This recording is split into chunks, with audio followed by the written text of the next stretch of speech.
after two separate briefings on Capitol Hill over deadly U.S. strikes off the coast of Venezuela.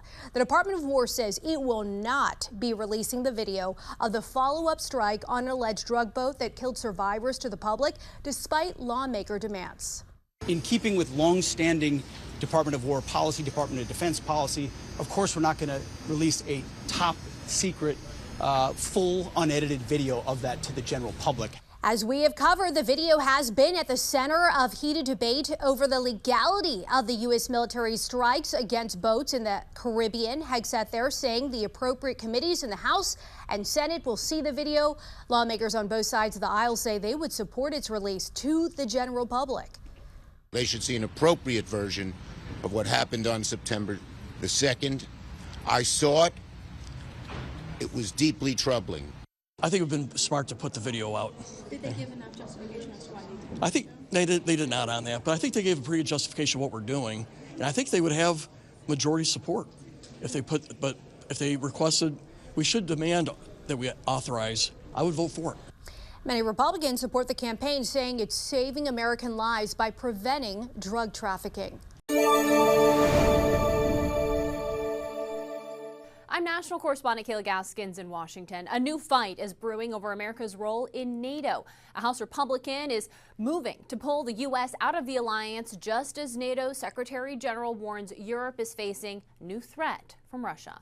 A great relationship always. An icy chill is washing over the U.S. and Europe's traditionally cozy relationship. Representative Thomas Massie introducing a bill on Capitol Hill for the United States to leave NATO. Massie calling the alliance a Cold War relic, suggesting the taxpayer money sent to NATO would be better used to defend our own country. Utah's Mike Lee introducing a companion bill in the Senate. We need to be ready. Meanwhile, on Thursday, NATO's Secretary General warns Europe is Russia's next target after Ukraine. Conflict is at our door. And what is standing between what's happening to them and what could happen to us? Only NATO. President Trump has harshly criticized European leadership. Most European nations, they're decaying. They're decaying. Slamming the continent for trade policies, political correctness, and immigration practices. They're destroying their country. It gets to a point where you can't really correct it.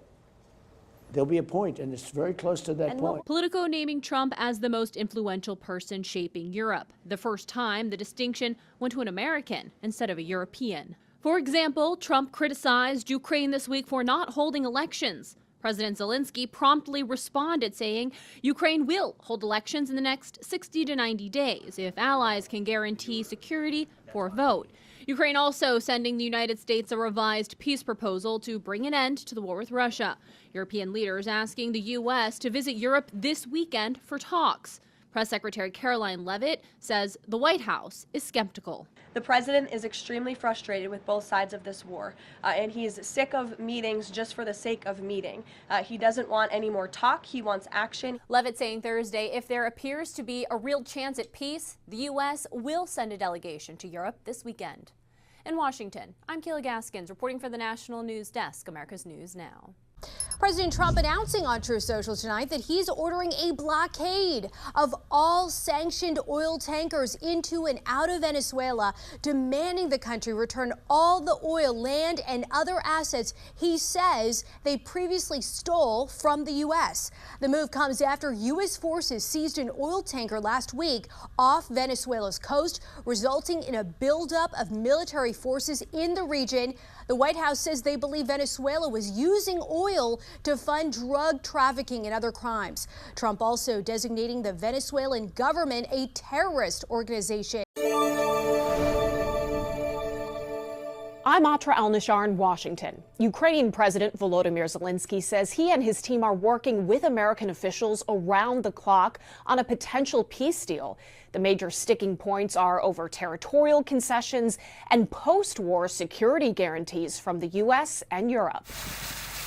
Attempts to broker peace in Ukraine, bringing Ukrainian and American leaders to Berlin. Monday marking day 2 of talks between Ukrainian President Volodymyr Zelensky and President Trump's son-in-law Jared Kushner and Special Envoy Steve Witkoff, who sat down with Russian President Vladimir Putin 2 weeks ago. I think we're closer now than we have been ever.